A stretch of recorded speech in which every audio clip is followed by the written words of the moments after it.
And today news కి స్వాగతం.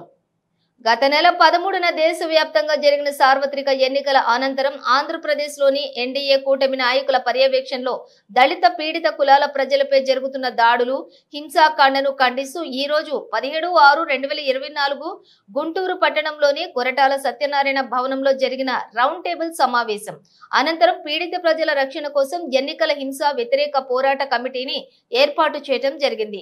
తదుపరి 2 తెలుగు రాష్ట్రాల కోఆర్డినేషన్ కమిటీ ఎన్నిక జరిగింది.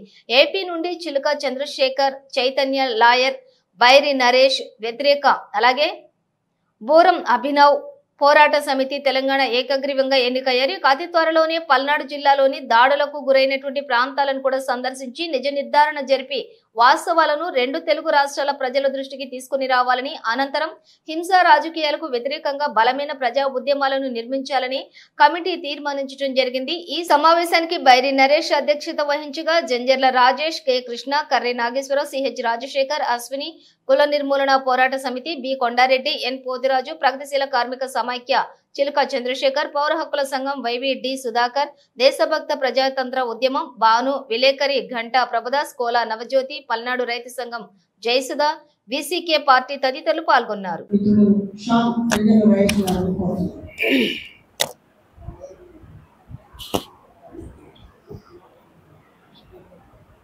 అందరికీ జై భీమ్.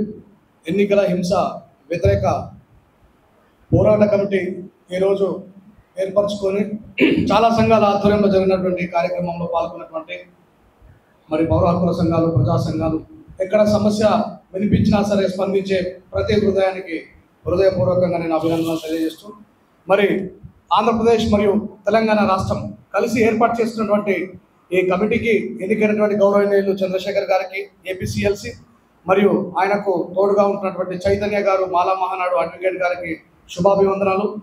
మరియు తెలంగాణ రాష్ట్రం బూరం అభినవ్ గారికి, కుల నిర్మూలన పోరాట సమితి మరియు బైరి నరేష్ గారికి, మూఢనమ్మకాల నిర్మూలన సంఘం వారికి అభినందనలు తెలియజేస్తూ, ఎప్పుడు ఎక్కడ అన్యాయం జరిగినా సరే, ఎక్కడ సమస్య వినిపించినా సరే స్పందించేటువంటి వీరు మరి ఇప్పుడు ముందున్నటువంటి బాధ్యతను కూడా తామే స్వీకరించి ముందుకు కదులుతున్న సందర్భంగా వారందరికీ కూడా హృదయపూర్వకంగా శుభాభివందనలు తెలియజేస్తూ, మిత్రులారా, ఈరోజు యూపీ అరాచకాలకి ముఖ చిత్రంగా మారుతున్న ఏపీ, మరొకసారి చెప్తున్నా, యూపీ అరాచకాలకి ముఖ చిత్రంగా మారుతున్న ఏపీ.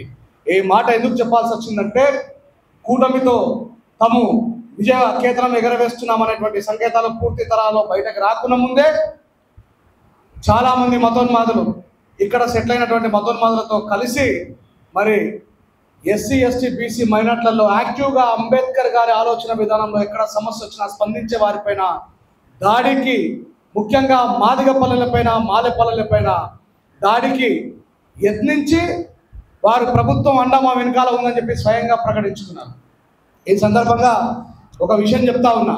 ఒకవైపు గౌరవ ముఖ్యమంత్రి నారా చంద్రబాబు నాయుడు గారు మన ప్రభుత్వం సానుకూల ప్రభుత్వం, ఎవరిపై దాడి చేయొద్దు అని చెప్పి ఒక వర్గ చెప్తూనే త్రిముఖంగా మరొక వైపు మీ పేరు చెప్పుకున్నటువంటి మీ కార్యకర్తలు అని చెప్పి చెప్పుకుంటున్న వారు ముఖ్యంగా దళితులని, బీసీలని టార్గెట్ చేస్తూ మరి సోషల్ మీడియాలో మీ కళ్ళకు కనబడుతున్నాయని చెప్పి ఈ సందర్భంగా నేను ప్రశ్నిస్తున్నాను. నారా లోకేష్ గారు ఫోటో పెట్టి ఒక దళిత అబ్బాయిని మోకాల దండ వేయించి ముక్కురాకిపించారు. ఇది అప్రజాస్వామికం కాకపోతే మరి ఏందని చెప్పి నేను ప్రశ్నిస్తా ఉన్నాను. గౌరవనీయులు పవన్ కళ్యాణ్ గారు డిప్యూటీ సీఎంకి మీరేమో ఒకవైపు నేను మావోయిస్టు ఆలోచన విధానాన్ని కొనసాగిస్తాను, ప్రపంచ మేధావి డాక్టర్ బాబాసాహెబ్ అంబేద్కర్ గారి ఆలోచన విధానాన్ని కొనసాగిస్తానని చెప్పేసి ప్రసంగాల్లో చెప్పిన మీరు, క్యూబా విముక్తి పోరాట యోధుడు చెగోవీరా గారిని ఆదర్శంగా తీసుకున్న మీరు ఎటువైపు ప్రయాణం చేస్తున్నారని చెప్పి గౌరవ ఉప ముఖ్యమంత్రి అయినటువంటి పవన్ కళ్యాణ్ గారిని నేను నిలదీస్తున్నాను. ఇప్పటికైనా సరే మీరు స్పందించి జరిగిన వాటికి న్యాయం జరిపించి జరగబోతున్న వాటిని అరికట్టకపోతే పోలీసు వ్యవస్థ వారు సిగ్గుపడాల్సినటువంటి క్షణం ఇది. మీరందరూ కూడా ప్రజల యొక్క డబ్బులతో రాజ్యాంగబద్ధమైనటువంటి అధికారంలో ఉన్నటువంటి మీరు పార్టీలకు కొమ్ముగాస్తూ పని మనుషులాగా పనిచేయడం సిగ్గుచేటు కాదా అని చెప్పి ఈ సందర్భంగా నేను మిమ్మల్ని హెచ్చరిస్తున్నాను. మీరు you never forget you are the protection of people, not for party leaders అని చెప్పేసి ఈ సందర్భంగా నేను గుర్తు చేస్తా ఉన్నాను.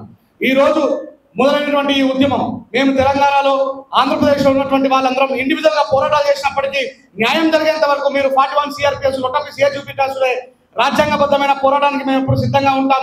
అన్యాయం చేసిన వాళ్ళని కంపల్సరీ జైలు పంపించేందుకు వెంటాడి వేధించి రాజ్యాంగబద్ధమైన పోరాటానికి సిద్ధంగా ఉంటాం.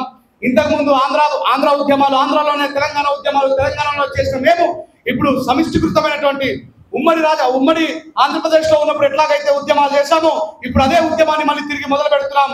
ఈ సందర్భంగా మరి మీకు అన్యాయం జరిగినటువంటి ఎక్కడెక్కడ ఉన్నటువంటి మారుమూల పల్లెటూళ్ళలో ఉన్నటువంటి వ్యక్తులు, నాయకులు లేరు, మా వేదన బాధ ఎవరికి చెప్పుకోవాలని చెప్పి బాధపడుతున్న వారందరికీ కూడా ఈ ఎన్నికల హింస వ్యతిరేక పోరాట కమిటీ అండగా ఉంటుందని చెప్పి తెలియజేస్తూ మీ సమస్యని మా వరకు తీసుకురండి, మేము ఖచ్చితంగా మీ వరకు వచ్చి మీకు న్యాయం జరిగేంత వరకు పోరాటం చేస్తామని చెప్పి తెలియజేస్తూ మరి మరొకసారి ఎన్నికల హింస వ్యతిరేక కమిటీ పోరాట సమితి వారందరికీ కూడా శుభాభివందనాలు తెలియజేస్తున్నాను. జై భీమ్. పోరాడదాం దళితులపై దాడులకు వ్యతిరేకంగా, పోరాడదాం ఎన్నికల హింసకు వ్యతిరేకంగా పోరాడదాం. వర్ధిల్లాలి ప్రజా సంఘాల ఐక్యత, వర్ధిల్లాలి.